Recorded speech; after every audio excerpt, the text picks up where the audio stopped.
اللہ آپ کو فرمائے درود پاک پڑھ لیں. صلو علی الحبیب صلی اللہ تعالی علی محمد صلی اللہ علیہ وسلم. حضرت انس بن مالک رضی اللہ عنہ صحابی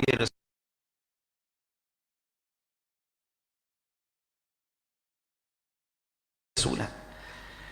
ایک مرتبہ نبی پاک علیہ السلام کسی راستے سے گزرے تو کہتے ہم بھی ساتھ تھے. راستے میں ایک جگہ ہم نے ایک بہت اونچی عمارت دیکھی تو نبی پاک علیہ السلام نے فرمایا یہ کس کی ہے؟ تو صحابہ کرام نے کہا حضور یہ فلاں صحابی نے بنائی ہے. تو پیارے آقا علیہ السلام کو یہ بات ناگوار گزری. آپ نے پسند نہیں فرمایا کہ اتنی اونچی عمارت انہوں نے بنائی ہے. یہ بات اس صحابی رسول کو پہنچی کہ پیارے آقا علیہ السلام تمہاری ایک بلڈنگ کے قریب سے گزرے تھے اور پوچھا کس نے بنائی. ہم نے آپ کا نام بتایا. نبی پاک کے چہرے پر تاثرات جو تھے نا وہ ناگواری کے تھے. اچھا میرے آقا کو میری عمارت اچھی نہیں لگی. پوری عمارت گرا دی, زمین بوس کر دی, لیول کر دیا. نبی پاک نے یہ نہیں فرمایا کہ ناجائز ہے, یہ نہیں فرمایا گرا دو. بس پتا چلا کہ پیارے آقا کو ناگواری گزری ہے. نبی پاک پھر اس راستے سے گزرے تو وہ عمارت نظر نہیں آئی.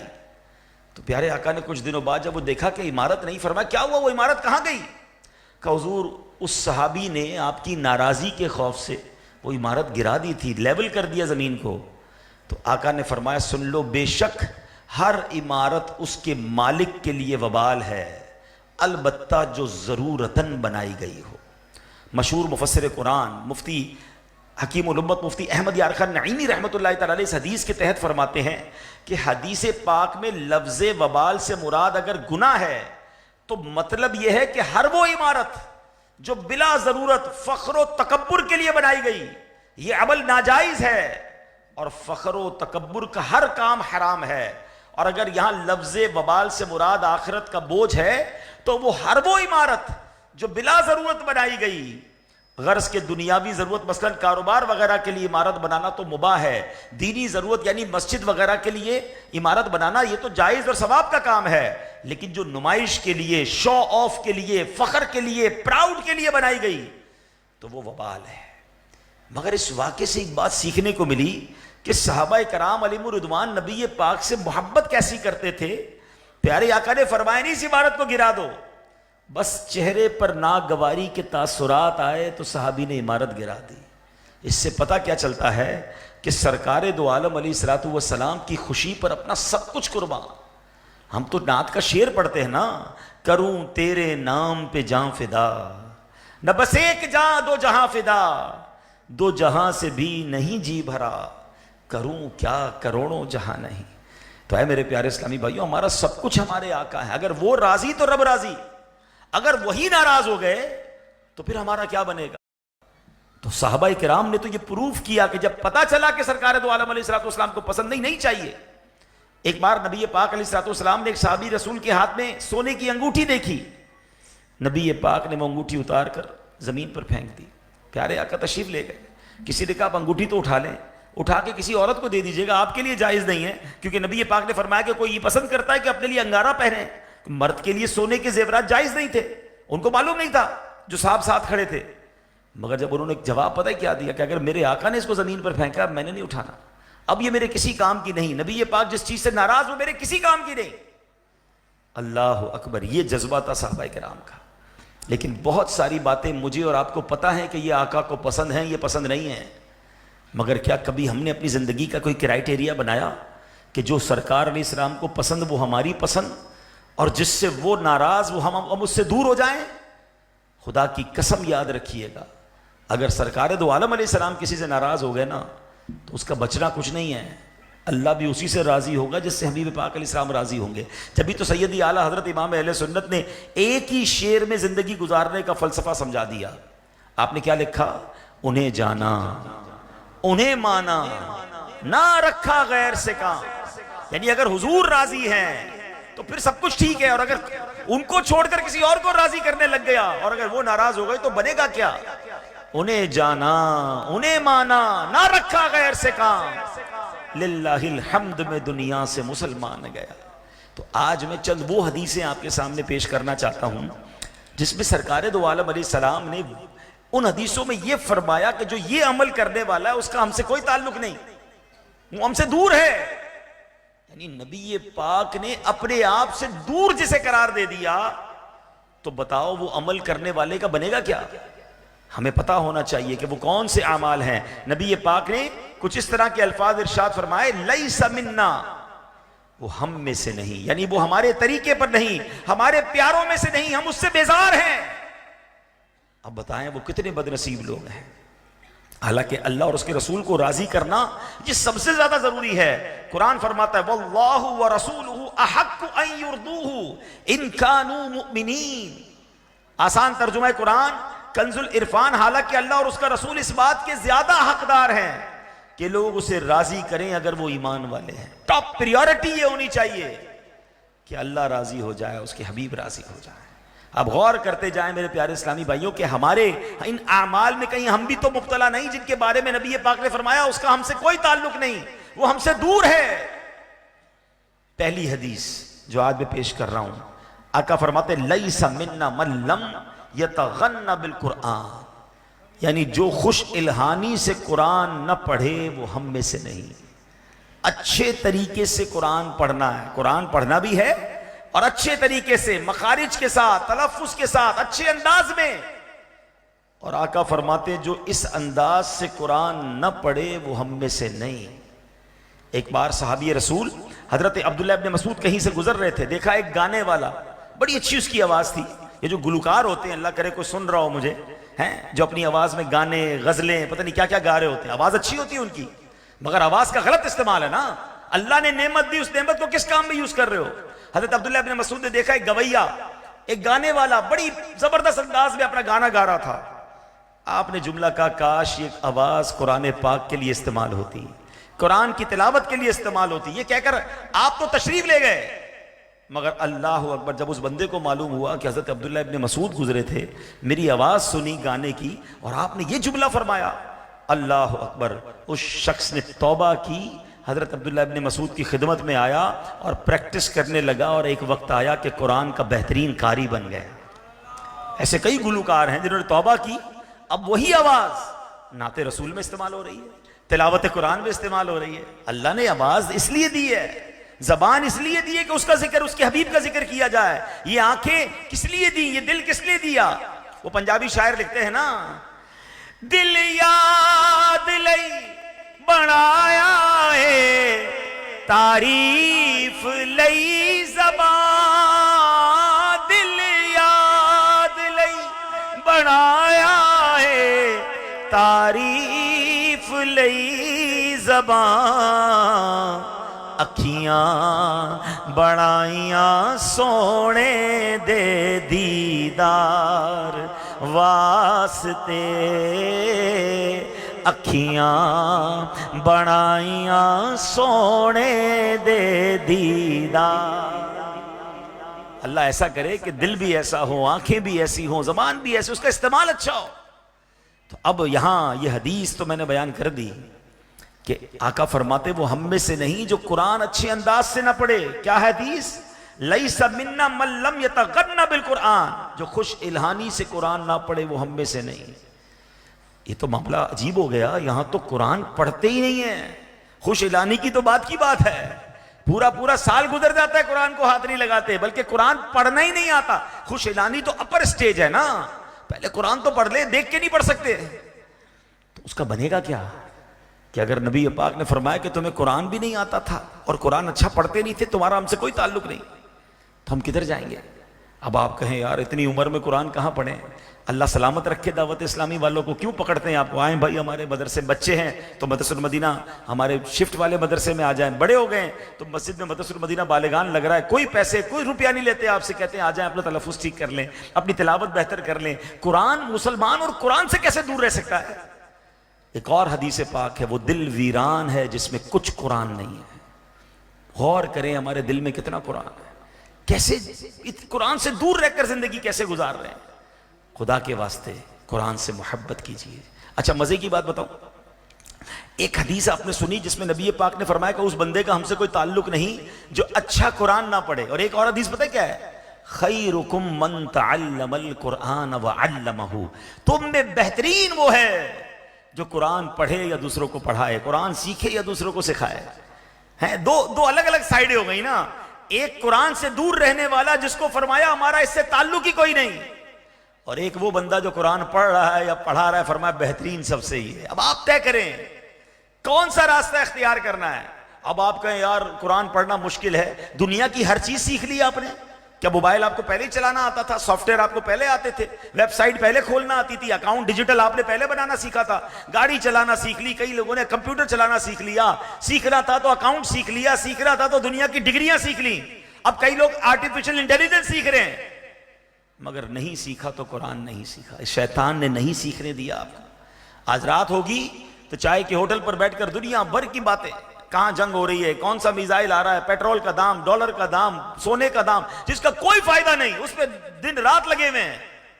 اور جو قرآن میرے ساتھ قبر میں جائے گا, اور اگر قرآن نہیں تو نبی پاک فرماتے تعلق نہیں, کدھر جائیں گے؟ پلیز آج آئے ہیں اس اجتماع میں, پہلا اپنے لیے یہ ہدف لے کر جائیں, ٹارگٹ لے کے جائیں کہ میں نے مرنا نہیں ہے بغیر قرآن پڑھے. آج سے قرآن سیکھوں گا, بلکہ روز کچھ قرآن پڑھوں گا. اور دعوت اسلامی والے آپ کو مفت موقع دے رہے ہیں, آپ کی ہر مسجد میں مدرسۃ المدینہ عموماً لگ رہا ہوتا ہے. ذمہ داران سے رابطہ کریں, ٹائم پوچھیں, آئیے پڑھیے قرآن. تو انشاءاللہ. اور جو لوگ مصروف ہیں, کہتے ہیں یار میں دیر سے کام سے آتا ہوں, تو آپ کے لیے فیضان آن لائن اکیڈمی ہم نے بنا دی ہے. آپ 24 گھنٹے میں جب فارغ ہیں انٹرنیٹ پر آن لائن قرآن پڑھ لیں. ایک قاری صاحب آپ کو اکیلے کو پڑھائیں گے. کئی ایسے لوگ ہیں جنہوں نے مصروف زندگی میں رہتے ہوئے پورا قرآن آن لائن پڑھ لیا, اپنے مخارج ٹھیک کر لیے. قرآن تو قرآن انہوں نے پورا درس نظامی کر کے, آن لائن درس نظامی پورا کر کے عالم دین بن گئے. اور ہم ہیں کہ بہانے ہی بنا رہے ہوتے ہیں. امیر اہل سنت کا ایک جملہ بڑا پیارا ہے کہ جس کو کرنا ہو نا اس کے لیے راستے بہت, جس کو نہ کرنا ہو اس کے لیے بہانے بہت. آپ نے قرآن سیکھنا ہے, راستے بہت ہیں. اور قرآن اس لیے سیکھنا ہے کہ اس قرآن کو سینے میں بسا کر میں نے انشاءاللہ قبر میں جانا ہے. یہ قرآن میرے لیے شفاعت کرے گا, یہ قرآن دنیا بھی آپ کی بہتر کر دے گا اور آخرت بھی بہتر کر دے گا. اگلی حدیث کی طرف چلتے ہیں. آقا علیہ السلام فرماتے فمن رغب عن سنتی فلیس منی. آقا نے فرمایا جس نے میری سنت سے بے رغبتی کی وہ مجھ سے نہیں. سنت سے منہ موڑنے والا ہم میں سے نہیں, ہمارا اس سے کوئی تعلق نہیں. اب اپنی زندگی کو چیک کیجئے, صبح سے لے کر شام تک, رات تک, پورے دن میں کتنی سنتوں پر عمل ہے. اب غور کر لیں. کچھ لوگ آپ کو نظر آئیں گے سر پہ امامہ ہے, چہرے پہ داڑھی ہے, سیدھے ہاتھ سے کھائیں گے, بیٹھ کے کھائیں گے پیئیں گے. سچ بولنا بھی سنت ہے, صرف لباس کی سنتیں نہیں ہیں, وعدے پورے کرنا بھی سنت ہے, قرض وقت پر لوٹانا بھی سنت ہے, نرمی کرنا بھی سنت ہے, مسکرانا بھی سنت ہے, ماں باپ کا ادب, بچوں سے پیار, بڑوں کا ادب, یہ سب سنت ہے. یہ سنتوں پر عمل کیجئے تو پھر تو خیر ہے. لیکن اگر پورا دن, پورا مہینہ ایسے گزر رہا ہے کہ سنتوں سے دور ہے, بلکہ کچھ بدقسمت تو ایسے ہیں کہ اگر کوئی سنت پر عمل کرے تو اس کا مذاق اڑاتے ہیں. سوچیں ان کا بنے گا کیا. فمن رغب عن سنتی فلیس منی. آقا فرماتے تعلق ہی نہیں ہمارا اس سے. جو سنت سے بے رغبتی رکھنے والا, سنت سے دور جانے والا. اور تھوڑی آنکھیں کھلی رکھو. آج کل سوشل میڈیا پہ کچھ لوگ آئے ہیں جنہوں نے آ کر یہ پلاننگ شروع کر دی ہے, کہتے ہیں سنتیں چھوڑ دو, سنت کی کیا ضرورت ہے. رمضان میں آپ نے سنا ہوگا تراویح سنت ہے, پڑھنا کیوں ضروری ہے. مولانا صاحب نے مشکل کر دیا دین. یعنی آہستہ آہستہ امت کے دل میں یہ خیال ڈالا جا رہا ہے کہ جو سنت ہے اسے چھوڑ دو, کرنے کی کوئی ضرورت نہیں, تاکہ لوگ سنت سے دور ہوں گے تو نبی پاک کی محبت سے دور ہو جائیں گے. سنت یاد رکھیے آقا کی محبت کا اور جنت میں جانے کا راستہ ہے. آقا فرماتے ومن احب سنتی فقط احبنی. جس نے میری سنت سے محبت کی وہ ایسا ہے جیسا اس نے مجھ سے محبت کی. اور پھر آگے کیا فرمایا, انعام سنو, ومن احبنی کان معی فی الجنہ. جس نے مجھ سے محبت کی وہ جنت میں میرے ساتھ ہوگا. دوبارہ دو راستے آ گئے. ابھی آپ نے قرآن کے دو راستے سنے تھے کہ ایک جگہ فرمایا جو قرآن اچھے طریقے سے نہ پڑھے ہمارا کوئی تعلق نہیں. دوسری جگہ کیا فرمایا, اچھا قرآن, جو قرآن سیکھتا ہے سکھاتا ہے سب سے بہترین وہ ہے. اب دو راستے پھر آ گئے آپ کے سامنے. ایک راستہ کیا ہے, سنت سے منہ موڑے وہ ہم سے نہیں. اور ایک جگہ فرمایا جو سنت پر عمل کرے وہ ایسا ہے کہ جنت میں میرے ساتھ ہوگا. دو راستے ہیں. کورنگی میں رہ کر لانڈی جانے کا راستہ الگ ہے, صدر جانے کا راستہ الگ ہے. صدر کے روڈ پر جا کر کہوں دعا کرو لانڈی پہنچ جاؤں تو نہیں پہنچو گے. جنت میں جانے والے راستے پر چلو گے تو جنت میں جاؤ گے نا. سنت کے راستے پر عمل کرو گے تو نبی پاک کے ساتھ جنت میں جانا ہے. سنتیں روز چھوڑی جا رہے ہیں اور سنت پر عمل کرنے والے کا مذاق بھی اڑا رہے ہیں. تو پھر کیسے نبی پاک کے ساتھ جنت ملے گی؟ تو اے میرے پیارے اسلامی بھائی، اگین دوبارہ دعوت اسلامی کے ماحول کی قدر کیجئے، سنتوں بھرا ماحول. جتنی دعوت اسلامی کے ماحول میں سنتوں پر بات ہوتی ہے شاید اور کہیں نہیں ہوتی. کچھ لوگ اس پر چڑھتے بھی ہیں کہ ہر چیز میں سنت کی بات کرتے ہیں، ہر چیز میں سنت. بھائی مومن آقا کا امتی نبی پاک کے طریقے کی بات نہ کرے تو کس کی بات کرے گا؟ کوئی کسی انگریز کا فالوور، کوئی کسی فٹ بال کا فالوور، کوئی کسی کرکٹر کے پیچھے دیوانہ، کوئی اداکار کی ادائیں ادا کر رہا ہے. میں گدا ہوں اپنے کریم کا، میرا دین پا رہے نہ نہیں. ارے امتی سرکار کی ادا پر ادا نہیں کرے گا تو کس کی ادا کرے گا؟ تو سنتوں کو تھامنا ہے. تیسری سنت، تیسری جو ہے وہ حدیث کی طرف چلتے ہیں. سرکار دو عالم علیہ السلام فرماتے ہیں من غش فلیس منا، جس نے ہمارے ساتھ دھوکہ کیا، دھوکہ کرنے والا ہم میں سے نہیں. اب یہ دھوکہ کتنا عام ہو گیا ہے، تھوڑے پیسوں کے لیے دھوکہ دیا جاتا ہے، جھوٹ بولا جاتا ہے کہ کئی اس میں قسمیں. کوئی ناپ تول میں کیسا لگتا ہے کہ ہر بندہ اپنے حساب سے دھوکہ دے رہا ہے. ریڑی والا ناپ تول میں دھوکہ دے رہا ہے، فروٹ خریدو تو چپکے سے 2 سڑے ہوئے فروٹ ڈال دے گا. یعنی ایسا لگتا ہے جس کو جہاں موقع مل رہا ہے وہ ڈنڈی مار رہا ہے، جس کو جہاں موقع مل رہا ہے وہ حرام کما رہا ہے. یہ سوچ نہیں رہا کہ میں اللہ کی بارگاہ میں کیا جواب دوں گا. ایک ریڑی والے کو کسی نے صبح روتے ہوئے دیکھا. بھائی کیوں رو رہے ہو؟ کہا بھائی یہ 2 پیٹی فروٹ کی روز سبزی منڈی سے لاتا ہوں اور روز بیچ کر اپنے بچوں کی روزی لے کے جاتا ہوں. آج صبح سبزی منڈی گیا، فروٹ کی یہ 2 پیٹیاں لایا، مگر جیسے ہی پیٹیاں کھولی ہیں تو اوپر تو فروٹ اچھا ہے، نیچے سارا سڑا ہوا ہے. اب میں اس کو کیسے بیچوں گا اور آج اپنے گھر والوں کو اور بچوں کے لیے کیا لے کر جاؤں گا؟ اب آپ سوچیں کہ جس نے اس غریب آدمی کے ساتھ دھوکہ کیا وہ اللہ کو کیا جواب دے گا؟ تھوڑے پیسے کے لیے کوئی ملاوٹ کر رہا ہے، کوئی جھوٹ بول رہا ہے، میڈ ان فلاں کہہ کے میڈ ان فلاں بیچ دیتا ہے، غلط مال اچھا کر کے بیچ دیتے ہیں. کپڑا ناکارہ ہوتا ہے، کہتے ہیں بہت اچھا ہے. سیلز مین تو اچھا ہی وہ لگتا ہے جو کسی گاہک کو چونا لگا دے. اس کو مرنا نہیں ہے اس سیلز مین کو کہ ایک نوکری کے لیے اپنے سیٹ کو راضی کرنے کے لیے اللہ کو ناراض کر رہا ہے اور وہ پیسے کما رہا ہے جو مر جائیں گے.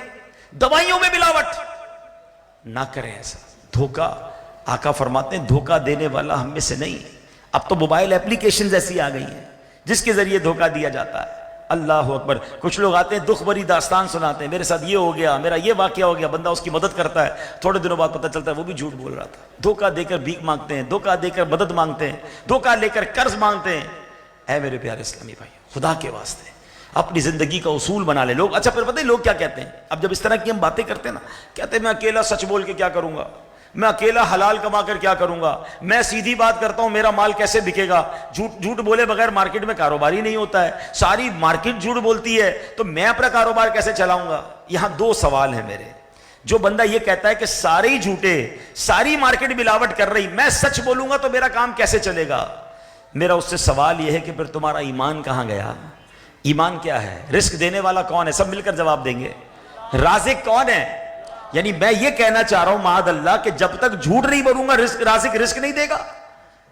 یہ بے وقوفی ہے. ارے تم ایک بار حرام چھوڑو تو صحیح، وہ اور عطا فرمائے گا، وہ غیب کے خزانوں سے عطا فرمائے گا. بلکہ ہم نے خود دیکھا ہے، یہ بیٹھے پرانے لوگ، ان سے پوچھیں، مارکیٹ میں ایک دکاندار بعض اوقات ہوتا ہے جو مہنگا سودا بیچتا ہے مگر سچا ہوتا ہے. ساری مارکیٹ چھوڑ کر لوگ گاہک اس سے مہنگا سودا خریدتے ہیں کہ باقی لوگ سستا تو دے رہے ہیں مگر ملاوٹ ہے، جھوٹ ہے. یہ سچی بات کرتا ہے، 2 پیسے زیادہ لیتا ہے، لوگ پوری مارکیٹ چھوڑ کر اس سے خریدتے ہیں. ایسا آج بھی نہیں ہے. سچ کا بول بالا ہے، بس بندے کا ایمان ہل جاتا ہے اور وہ جناب جھوٹ اور ملاوٹ کی طرف اور شارٹ کٹ کی طرف جاتا ہے. یہ شارٹ کٹ نہیں ہے، جو آپ کے نصیب میں ہے وہ آپ کو مل کر رہے گا. وہ حلال سے بھی ملے گا مگر حلال والا برکت والا ہوگا، خیر والا ہوگا، عافیت والا ہوگا.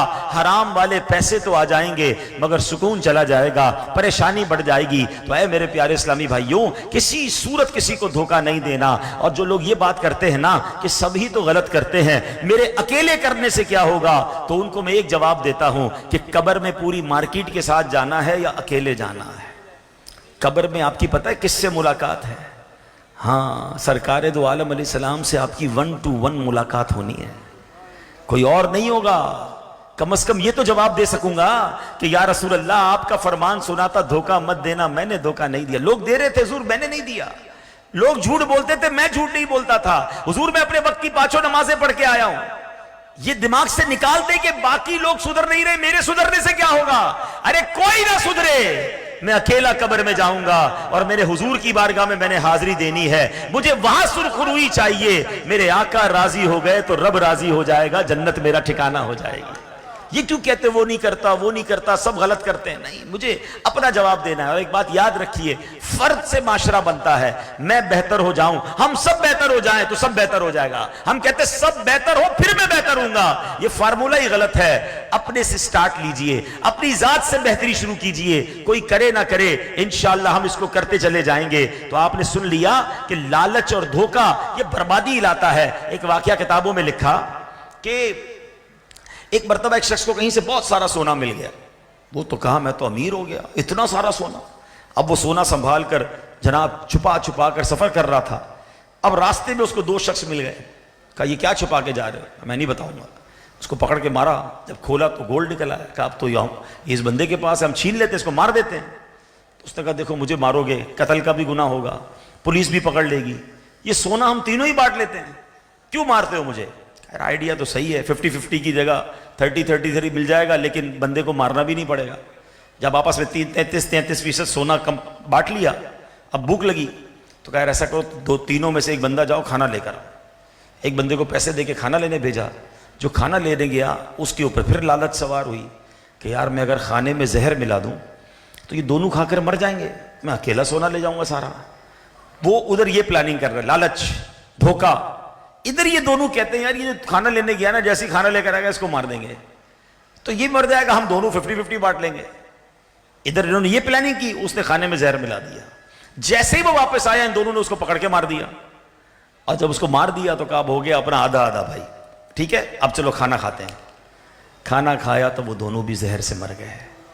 تھوڑے عرصے بعد کوئی وہاں سے گزرا، سونا بھی پڑا ہے اور 3 لاشیں بھی پڑی ہیں۔ یہ لالچ کا انجام ہے، یہ دنیا ہے، یہ دھوکے کا انجام ہے۔ کسی کا آپ بگاڑ کر اپنا اچھا نہیں کر سکتے، یہ ہمیشہ یاد رکھیں۔ بلکہ سچی بات یہ ہے سارا شہر مل کر کسی کا بگاڑنا چاہے تو نہیں بگاڑ سکتا۔ اللہ حفاظت کرنے والا ہو، کوئی کسی کو نیچا نہیں دکھا سکتا، اللہ بچانے والا ہے۔ نیگیٹو نہ سوچیں، آپ لوگوں کو اچھا سوچیں، دوسروں کا بھلا سوچیں، آپ کا بھی بھلا ہو جائے گا۔ تو بہرحال دھوکہ دینے والا آقا فرماتے ہیں وہ ہم میں سے نہیں، بلکہ ایک حدیث پاک میں ہے 3 شخص جنت میں داخل نہیں ہوں گے، ان میں سے ایک دھوکے باز بھی ہے۔ اگر ہم میں سے کوئی ایسا ہے جو ایسے پلان کرتا ہے، دھوکے دیتا ہے، جھوٹ بولتا ہے، بےایمانی کرتا ہے، توبہ کر لے، دنیا تو برباد ہونی ہے، آخرت بھی برباد ہو جائے گی۔ ایک اور حدیث پاک جس میں نبی پاک نے فرمایا جو اس کا ہم سے تعلق نہیں، میرے آقا فرماتے لیس منا من تشبہ بالرجال من النساء ولا من تشبہ بالنساء من الرجال۔ میرے آقا فرماتے جو عورت مردوں کی اور جو مرد عورتوں کی مشابہت کرے، ریزمبلنس اختیار کرے، وہ ہم میں سے نہیں۔ یعنی آج حالات ایسے ہی ہو گئے نا، مرد بڑے بڑے بال رکھ رہے ہیں، مرد کان میں زیورات، ناک میں زیورات، عجیب عجیب حلیے بنائے ہوئے ہیں مردوں نے، کپڑے ایسے پہنیں گے لگے کہ نہیں مرد جا رہا ہے عورت جا رہی، چمکیلے بھڑکیلے، اللہ اکبر۔ اور عورتیں ایسا لباس کہ جو مردانہ لباس ہے، عورتوں کا لباس ایسا ان کو مزہ آ رہا ہے آج مرد بننے میں، چھوٹے بال، مرد کے لباس پہن کر، بے پردہ۔ خدا کے واسطے یہ نہ کریں۔ اللہ نے مرد کو مرد کا حسن دیا، عورت کو عورت کا انداز دیا۔ ہم عورت مرد میں گھس رہی ہے، مرد عورت کے اندر جناب معاملات کر رہے ہیں اپنے، تو یہ نہ کریں۔ جو مرد کے لیے حرام ہے اس سے مرد بچیں۔ مرد کا حسن داڑھی میں، عورت بغیر داڑھی والی ہوتی ہے۔ ہاں عورت کو حکم ہے کہ داڑھی نکل رہا ہے تو کاٹ دو، لیکن مرد کاٹ رہا ہے داڑھی۔ مرد بنا ہوا ہے عورت بننے کے لیے، کبھی بالیاں پہن رہا ہے، کبھی پتہ نہیں کڑے پہن رہے ہیں، انگوٹھیاں پہن رہے ہیں۔ بھائی مرد کو زیورات کی اجازت نہیں ہے سوائے ایک انگوٹھی، وہ بھی تفصیل ہے اس کی کہ ایک اس میں چاندی، اس میں ایک جو ہے وہ نگینہ ہو، 4.5 ماشا سے کم چاندی ہو، وہ ایک تفصیل ہے۔ مگر آج کل تو جتنی انگلیاں اس سے زیادہ انگوٹھیاں، ایک گلے میں پتہ نہیں کتنی مالائیں، بریسلیٹس، یہ عورتوں کے کام ہیں۔ تو خدا کے واسطے اب غور کر لیں، نبی پاک نے کیا فرمایا کہ مردانہ وضع رکھنے والی، مردانہ تشبہ رکھنے والی عورتیں اور وہ مرد جو عورتوں کا انداز اختیار کرتے ہیں وہ ہم میں سے نہیں۔ 3 قسم کے شخص جنت سے محروم رہیں گے۔ ایک حدیث پاک میں ہے کہ 3 شخص کبھی جنت میں داخل نہیں ہوں گے۔ نمبر 1 دیوس، نمبر 2 مردانی عورتیں جو مردوں والا اسٹائل اختیار کرتی ہیں نا، مردوں والے لباس، مردوں والے انداز۔ نمبر 3 شراب کا عادی، الکوہلک۔ یہ 3 قسم کے لوگ جنت میں داخل نہیں ہوں گے۔ تو خدا کے واسطے اگر میرا یہ بیان میری بہنیں سن رہی ہیں یا بعد میں سنیں تو پلیز مردانہ وضاقت نہیں، اللہ نے آپ کو عورت بنایا، عورت کے انداز میں رہیں، با پردہ رہیں، با حیا رہیں، تو انشاءاللہ اس کی برکتیں ملیں گی۔ اب چلتے ہیں ایک اور حدیث۔ آقا فرماتے ہیں فمن ضیع حق جارہ فلیس منا، جو اپنے پڑوسی کا حق ضائع کرے وہ ہم میں سے نہیں۔ آج کل پڑوسیوں سے اتنا پرابلم ہے، اتنے پڑوسی پریشان ہیں۔ ہمارے اسلاف وہ تھے کہ جن کے غیر مسلم پڑوسی ان کے اخلاق کی وجہ سے مسلمان ہو جاتے تھے، اور آج ہمارا مسلمان پڑوسی ہم سے پریشان ہے۔ غور کیجئے، اگر میرے اور آپ کے پڑوس میں کوئی غیر مسلم رہنے آ جائے تو کیا ہمارے اخلاق کی وجہ سے وہ مسلمان ہو جائے گا؟ ہم نے تو ناک میں دم کیا ہوا ہوتا ہے بعض اوقات پڑوسی کا۔ نہ کریں ایسا، ہماری مغفرت کے لیے ضروری ہے ہمارا پڑوسی ہم سے راضی ہو جائے۔ ہمارے اسلاف کیسے تھے؟ بایزید بستامی رحمۃ اللہ تعالی علیہ کے بارے میں آتا ہے، آپ کے برابر پڑوس میں غیر مسلم رہتا تھا۔ ایک رات اس کا بچے کے رونے کی آواز آئی۔ آپ نے اپنی زوجہ سے کہا کہ یہ بچہ کیوں رو رہا ہے؟ تو زوجہ کہتی حضور وہ بچہ جو ہے وہ اس لیے رو رہا ہے کہ اندھیرا ہے گھر میں، چراغ نہیں ہے۔ اب تو لائٹیں ہوتی، پہلے چراغ ہوتے تھے، اور باپ سفر پر گیا ہوا، گھر میں کوئی چراغ روشن کرنے والا نہیں ہے۔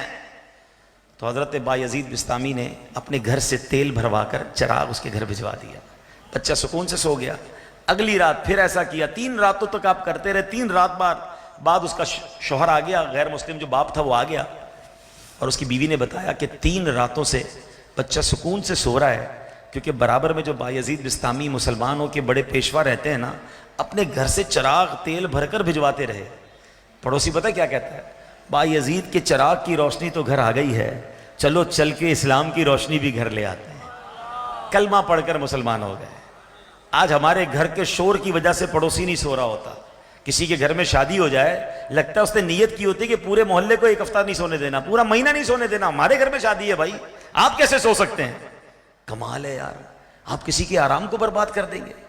آپ کو سچ بات بتاؤں، شادی گانے باجے تو الگ بات، اگر کوئی نعت خوانی بھی کرے نا، امیر اہل سنت مدنی مذاکرے میں فرماتے ہیں، قرآن خوانی کرے، نعت خوانی کرے، بلکہ سنتوں بھرا بیان کرے، درس قرآن کرے، لیکن اگر اس کی آواز سے کسی مسلمان کو تکلیف ہو رہی ہے تو اس نعت خوانی کا ثواب نہیں ملنا، الٹا بعض صورتوں میں تو گناہ ملے گا، کیونکہ آپ کو یہ حق تھوڑی حاصل ہے کہ آپ کہیں کہ جناب اچھا بعض اوقات اسلام پہ جذباتی ہو جاتے ہیں، بھائی وہ گانے بھی تو بجاتا ہے، ہم نعت خوانی کر رہے ہیں اپنی گلی میں تو کیوں تکلیف ہے؟ یار آپ گانے والے کی مثال دو گے؟ حقوق العباد کس کا نام ہے؟ کسی کے آرام میں خلل ڈال کر نعت خوانی کیوں کرنی ہے؟ اپنے کمرے میں کریں، کسی ہال میں جا کے کر لیں، کسی مسجد میں جا کے کر لیں، پوری گلی کو اسپیکر لگا کے جگانا ہے اور کہیں میلاد بنا رہے؟ نہیں، یہ میلاد منانا بھی بعض صورتوں میں آپ کے لیے گناہ کا سبب بنے گا۔ اگر لوگ پریشان ہیں، کوئی بیمار سو نہیں پا رہا، کسی کو صبح کام پہ جانا ہے، یہ نعت خوانی کی بات کر رہا ہوں۔ تو جو گانے بجا کے کر رہے ہوتے ہیں، آتش بازی، کبھی کبھی تو باپ رے باپ، رات کو 3 بجے ایسے دھماکوں کی آواز آتی ہے، بندہ سمجھے کسی برابر کے ملک کی فوج نے حملہ کر دیا، باہر نکلے بندہ پتہ نہیں بارات آئی ہے۔ یار ایسی کیسی بارات ہے جو آپ سب کی نیند برباد کر رہے ہیں؟ تو پڑوسیوں کا حق ہے، پڑوسی ناراض تو رب بھی ناراض۔ خدا کے واسطے پڑوسیوں کا حق پہچانیے اور اس پر عمل کیجئے۔ حدیث پاک میں نبی پاک علیہ السلام کی بارگاہ میں عرض کیا گیا، یا رسول اللہ، ایک عورت ہے رات بھر عبادت کرتی ہے، دن میں روزہ رکھتی ہے، بڑی نیک ہے، صدقہ خیرات بھی کرتی ہے، مگر حضور اپنی زبان سے پڑوسیوں کو تکلیف پہنچاتی ہے۔ نبی پاک علیہ السلام نے فرمایا، لا خیر فیہا، اس میں کوئی بھلائی نہیں، ہی من اہل النار، وہ جہنمیوں میں سے ہے۔ نماز بھی، روزے بھی، صدقے بھی، مگر زبان سے پڑوسی ناراض، آقا فرماتے ہیں وہ جہنم میں ہے۔ پھر ایک اور عورت کے بارے میں بتایا گیا کہ حضور فلاں عورت فرض نمازیں پڑھتی ہے، نفل نمازیں نہیں پڑھتی، صدقہ پنیر کا کرتی ہے اور کسی کو تکلیف نہیں پہنچاتی۔ پیارے آقا نے فرمایا، ہی من اہل الجنہ، وہ جنتی عورتوں میں سے ہے۔ تکلیف نہ پہنچائیں، اپنے پڑوسیوں کو راضی رکھیں، ورنہ ایسا نہ ہو کہ ساری دنیا تو راضی اور پڑوسی پریشان۔ اپنے گھر میں کوئی ٹی وی کی، آڈیو کی، کچھ بھی سن رہے ہیں، حرام تو سننا نہیں، اگر کچھ اور بھی سن رہے ہیں، آواز کم کریں۔ شور کم کریں. اوپر نیچے بلڈنگ میں گھر ہوتے ہیں, اوپر اتنا شور ہو رہا ہوتا ہے, نیچے والے نہیں سو پاتے, اپنے گھر کا کچرا اپنے پڑوسی کے پاس جا کے رکھ دیتے ہیں. بلکہ طبیعت پوچھیں, خیر پوچھیں, کبھی مشکل میں ہو تو اس کی مدد کریں. یقین کریں پڑوسی سے اچھے تعلقات دنیا میں بھی بڑے کام آتے ہیں. میں آپ سے سوال کرتا ہوں, اگر آپ کے گھر میں کوئی ایمرجنسی ہو گئی, اللہ نہ کرے آگ لگ گئی, گھر میں کوئی بیمار ہو گیا, کوئی ہارٹ اٹیک ہو گیا, آپ گھر پہ نہیں ہیں, سب سے پہلے آپ کی مدد کو کون آ سکتا ہے؟ آپ کا پڑوسی. پہلے ہی آپ نے اس کو ناراض کیا ہوا ہے اور کہتا ہے برباد ہونے تو ہو جاؤ, میں تو تنگ کیا ہوا اس نے. نہیں, حالات اچھے ہوں گے تو پڑوسی مدد کرے گا نا. تو اللہ کرے یہ بات سمجھ آ جائے کہ میرے آقا فرماتے ہیں جو پڑوسی کا حق ضائع کرے وہ ہم میں سے نہیں. امیر المومنین حضرت ام سلمہ رضی اللہ تعالیٰ عنہ فرماتی ہے کہ ہمسائے کی بکری ہمارے گھر میں داخل ہو گئی اور اس نے روٹی منہ میں اٹھا لی. چنانچہ میں بکری کی طرف گئی اور بکری کے جبڑے سے اپنی روٹی کھینچ لی. تو نبی پاک نے مجھے ایسا کرتے ہوئے دیکھا اور فرمایا, اے ام سلمہ, بکری کو تکلیف دینا تجھے امان نہ دے گا, کیونکہ یہ بھی ہمسائے کو تکلیف دینے سے کم نہیں ہے. ہمسائے کی بکری تھی نا, روٹی لے لی ہے ٹھیک ہے, لیکن کس قدر ہم تو اللہ اکبر, کوئی بچہ پڑوسی کا آ کے ہمارے گھر کے آگے کوئی گندگی کر کے چلا جائے, ہم تو اس بچے کو بھی نہیں چھوڑتے, پڑوسی کو بھی نہیں چھوڑتے. ہو گئی غلطی, معاف کریں. چھوٹی چھوٹی باتوں پہ لڑائی جھگڑے نہ کریں, پیار سے رہیں, معاف کریں, درگزر کریں. تو اللہ کرے کہ یہ بات سمجھ آ جائے کہ پڑوسی کتنا اہم ہے ہمارے لیے اور ہماری بخشش کے لیے. اور اگر ہم سب اپنے اپنے پڑوسیوں کا خیال رکھنے والے بن جائیں تو سوچیں ہمارا محلہ کتنا پیارا ہو جائے گا. ہمارے آس پاس کے گھر پہ رہنے والے آپس میں کس محبت و پیار سے رہیں گے. ہمارے اسلاف تو کیسے پڑوسیوں پر مہربان ہوتے تھے, بلکہ ایثار کرتے تھے. ایک صحابی رسول کے بارے میں آتا ہے, ان کے گھر میں سری بھجوائی گئی. عرب کے لوگ جو نا بکرے کا جو سر ہوتا ہے وہ جس کو بیچتے ہیں بڑی عزت سے بیچتے ہیں, بڑا پسندیدہ کھانا ہے وہ. تو ایک صحابی رسول کے پاس وہ آئی, انہوں نے کہا ضرورت تو ہے مجھے, مگر میرے پڑوسی کو مجھ سے زیادہ ضرورت ہے. وہ سری انہوں نے اس کو بھجوا دی. اور دوسرے پڑوسی کو جب ملی تو انہوں نے کہا ماشاءاللہ بہت اچھا تحفہ بھیجا, لیکن مجھ سے زیادہ میرے پڑوسی کو ضرورت ہے. انہوں نے آگے بھجوا دی. روایتوں میں آتا ہے 7 گھروں سے گھوم کر وہ پہلے گھر میں دوبارہ آ گئی. یعنی ہر بندہ یہ چاہتا تھا کہ یہ اچھا کھانا میرا پڑوسی کھا لے. اور آج کیا حال ہے کہ پڑوسی کے گھر میں کوئی کھانا جا رہا ہوتا تو نظریں ہوتی ادھر کیوں جا رہا ہے بھائی, ہمارے پاس کیوں نہیں آ رہا. ایسا نہ کریں, اپنے پڑوسی کا خیال رکھیں. اور ایک اور بات بتاؤں کہ جن کو اللہ نے نوازا ہے نا اور پڑوسی غریب ہے, تو اول تو جو منگوائیں ان کے لیے بھی منگوا لیں. نہیں منگوا سکتے تو کم از کم اس کے ریپر, پیکٹ, شاپنگ بیگ جو ہوتے ہیں بچوں کے سامنے نہ منگوائیں. ان کے بچے پھر پریشان ہوتے ہوں گے کہ یار پڑوسی کے گھر میں کبھی برگر آ رہا ہے, کبھی پیزا آ رہا ہے, کبھی بروسٹ آ رہا ہے, ابو ہمیں آپ نہیں منگوا کے دیتے. اچھا کھا بھی لے تو باہر اس کی چیزیں نہ رکھیں. وہ باپ برابر والا پریشان ہو جائے گا کہ میں منگوا بھی نہیں سکتا, اور بچے برابر میں دیکھ کر پریشان ہوتے ہیں. پڑوسیوں کو ہماری وجہ سے دکھ نہ ہو. شریعت یہ کہتی کہ ہماری وجہ سے ہمارے پڑوس اور اس کے بچے راضی رہیں.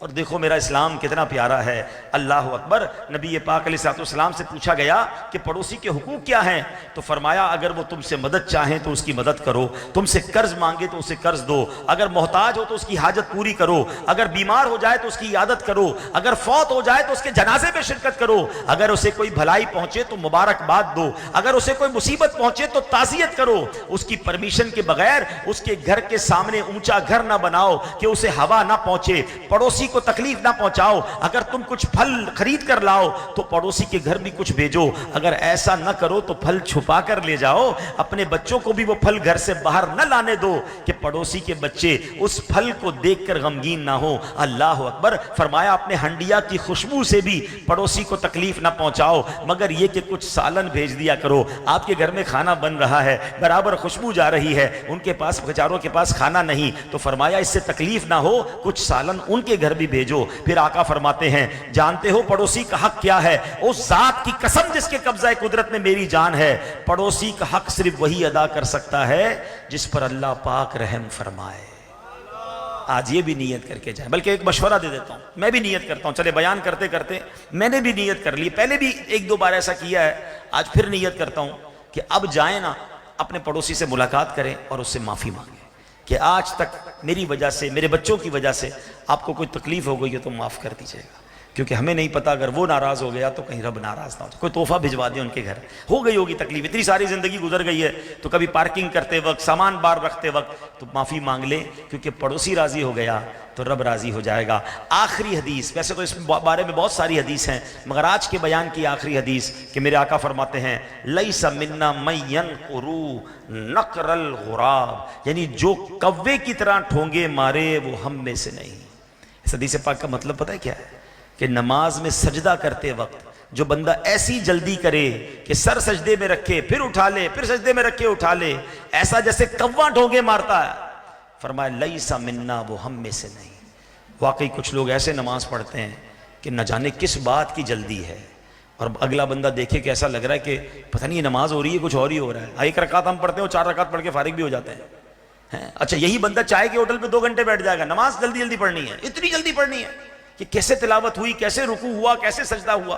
تعدیل ارکان واجب ہے, یہ سیکھیں, ورنہ ہوگا کیا, وضو بھی کیا, نماز بھی پڑھی, مسجد میں بھی آئے, مگر ثواب نہ ملا, الٹا گناہ ملا. آقا فرماتے ہمارا تعلق ہی نہیں اس سے. ایک اور جگہ فرمایا سب سے برا چور, حدیث کا خلاصہ, نماز کا چور ہے. پوچھا کہ حضور نماز کا چور کون ہے, نماز میں کون چوری کر سکتا ہے؟ فرما جو نماز ایسے پڑھے جو ٹھونکے مارتا ہے نا, جلدی جلدی نماز پڑھنے والا, نہ کرے ایسا. تو بات شروع ہوئی تھی قرآن سے, اینڈ ہو رہی ہے نماز پہ کہ قرآن بھی سیکھنا ہے, نماز بھی سیکھنی ہے. کہاں سیکھی نماز ہم نے, کہاں سیکھا وضو؟ ہم نے ابو کو وضو کرتے دیکھا تو ویسے ہی وضو کرنے لگ گئے, گھر میں نماز پڑھتے بڑوں کو دیکھا ویسے نماز پڑھی, سیکھی کہیں نہیں. حالانکہ نماز کے فرائض ہیں, نماز کی شرائط ہیں, واجبات ہیں, کئی ایسے اعمال ہیں جن سے نماز فاسد ہو جاتی ہے. کون سیکھے گا یہ؟ اور بغیر سیکھے پڑھیں گے تو کہیں ایسا نہ ہو کہ نماز تو پڑھ رہے ہیں مگر نماز قبول ہی نہیں ہو رہی, بلکہ اس کا فائدہ بھی نہیں ہو رہا. روایتوں میں آتا ہے کئی قرآن پڑھنے والے ایسے ہیں جن پر خود قرآن لعنت کرتا ہے. اب آپ سوچیں کتنی عجیب بات ہے, قرآن پڑھ بھی رہا ہے اور قرآن ہی لعنت, کیونکہ صحیح نہیں پڑھ رہا, عمل ٹھیک نہیں ہے. تو بہرحال اللہ کرے دل میں اتر جائے میری بات. آج میں نے مختصراً آپ کو چند حدیثیں سنائی ہیں, ورنہ یقین کریں ایسی بہت ساری حدیثیں ہیں. میں مشورہ دیتا ہوں, ایک کتاب ہے مکتبۃ المدینہ سے جاری ہوئی, اس کا نام ہی یہی ہے وہ ہم میں سے نہیں. یہ کتاب حاصل کر لیں. اچھا خریدنا نہیں ہے تو دعوت اسلامی .net سے ڈاؤن لوڈ کر لیں فری. اس کتاب کا نام کیا ہے؟ وہ ہم میں سے نہیں. وہ ساری حدیثیں اس میں لکھی گئی کہ جس میں نبی پاک نے فرمایا ایسا کرنے والا ہم میں سے نہیں. تو پہلے میں وہ لسٹ تو دیکھ لوں, کہیں میں تو وہ کام نہیں کر رہا, اور اس سے توبہ کر کے دور ہو جاؤں, کیونکہ مجھے نبی پاک کے گروہ میں شامل ہونا ہے.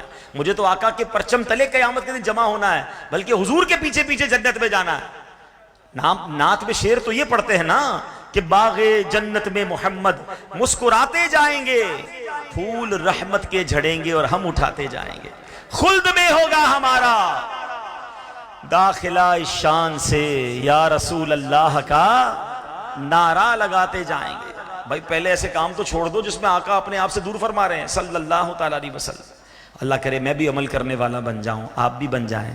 ایسی پیاری باتیں دعوت اسلامی کے ماحول میں سکھائی جاتی ہیں. اجتماع میں آیا کریں, قافلوں میں سفر کریں, انشاءاللہ قرآن بھی ٹھیک ہوگا, نمازیں بھی ہماری درست ہو جائیں گی. مدرسۃ المدینہ بالغان کو تھام لیں, یہ کمال کی نعمت ہے. تقریباً میرا خیال ہے کورنگی کی تمام ہی مسجدوں میں ہوتا ہوگا, نہیں ہوتا تو اپنے ذمہ داران سے پوچھیں کہ کب اور کیا ٹائمنگز ہیں, اس میں آ جائیں. 15 منٹ 20 منٹ آدھا گھنٹہ روز کا دے دیں, مخارج بھی ٹھیک ہو جائیں گے, نماز بھی اللہ نے چاہ بہتر ہونا شروع ہو جائے گی, اور پھر برکتیں ملنا نصیب ہو جائیں گی. اللہ پاک عمل کرنے کی توفیق عطا فرمائے. آمین بجاہ النبی امین صلی اللہ تعالی علیہ وسلم.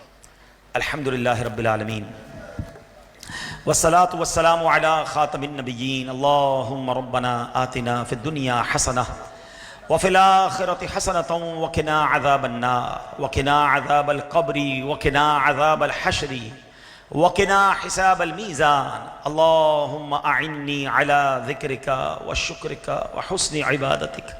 یا مقلب القلوب ثبت قلوبنا علی دینک. یا مصرف القلوب صرف قلوبنا علی طاعتک. اے ڈوبتوں کو بچانے والے, اے بے کسوں کی دستگیری کرنے والے, ہم سب کی حاضری کو اپنی بارگاہ میں قبول فرما. اے رب کریم, آج جو ہم نے حدیثیں سنی ہیں کہ جس میں نبی پاک نے فرمایا یہ اعمال کرنے والوں سے میرا کوئی تعلق نہیں, اے اللہ ان برے اعمال سے ہم سب کی جان چھڑا دے. اے اللہ ہمیں نبی پاک کے پسندیدہ بندوں میں شامل فرما دے, سنتوں سے محبت کرنے والا بنا دے. اے اللہ قرآن اچھے طریقے سے پڑھنے والا بنا دے، پڑوسیوں کا خیال رکھنے والا بنا دے، مسلمانوں کو دھوکہ دینا نہیں بلکہ مسلمانوں کی خیر خواہی کرنے والا بنا دے۔ اے پروردگار ہمیں 5 وقت کا نمازی بنا دے۔ اے کریم ہم میں جو بیمار ہیں انہیں شفائے کاملہ عطا فرما۔ نوید بھائی کی والد اور والدہ کی مغفرت فرما۔ اے اللہ ہماری ایک بہن بیمار ہیں، اللہ انہیں بھی شفا عطا فرما۔ قاری وسیم صاحب کی والدہ کی مغفرت فرما۔ ہم میں سے جن کے ماں باپ رشتہ دار دنیا سے چلے گئے مولا سب کی مغفرت فرما۔ اے پروردگار جتنے بیمار ہیں انہیں شفا عطا فرما۔ قرض داروں کے قرضے اتر جائیں، بے اولادوں کو نیک اور صالح اولاد عطا فرما۔ روٹھوں کو بنا دے، بچھڑوں کو ملا دے۔ اے کریم اس مسجد کو آباد فرما، اس کو آباد کرنے والوں کے گھروں کو آباد فرما۔ آج کا اجتماع سجانے میں جن جن اسلامی بھائیوں نے دامے درمے قدمے سخن حصہ ملایا، میرے مولا سب کا سینہ مدینہ بنا دے۔ اے پروردگار حج خوش نصیب حاجی حج کو جا رہے ہیں، اے اللہ تیرے خزانوں میں کمی نہیں، ہمیں بھی حج کی سعادت نصیب فرما۔ اللہم ارزقنا حجا مبرورا وسعیا مشکورا وذنبا مغفورا وتجارتا لن تبور یا عالم ما فی الصدور اخرجنا یا اللہ من الظلمات الی النور۔ اے اللہ ہماری دعوت اسلامی کو ترقیاں عطا فرما، عالم اسلام کا بول بالا فرما۔ مسلمان دنیا میں جہاں جہاں پریشان ہیں میرے مولا غیب سے مدد فرما، مسلمانوں کی حفاظت فرما۔ ربنا تقبل منا انک انت السمیع العلیم وتب علینا یا مولانا انک انت التواب الرحیم۔ ببرکۃ ان اللہ وملائکتہ یصلون علی النبی یا ایہا الذین آمنوا صلوا علیہ وسلموا تسلیما۔ اللہم صل علی سیدنا ومولانا محمد طب القلوب ودوائها وعافیت الابدان وشفائها ونور الابصار وضیائها وعلی آلہ وصحبہ وبارک وسلم۔ جب دم واپسی ہو یا اللہ، سامنے ہو روضہ رسول اللہ اور لب پہ ہو لا الہ الا اللہ محمد الرسول اللہ۔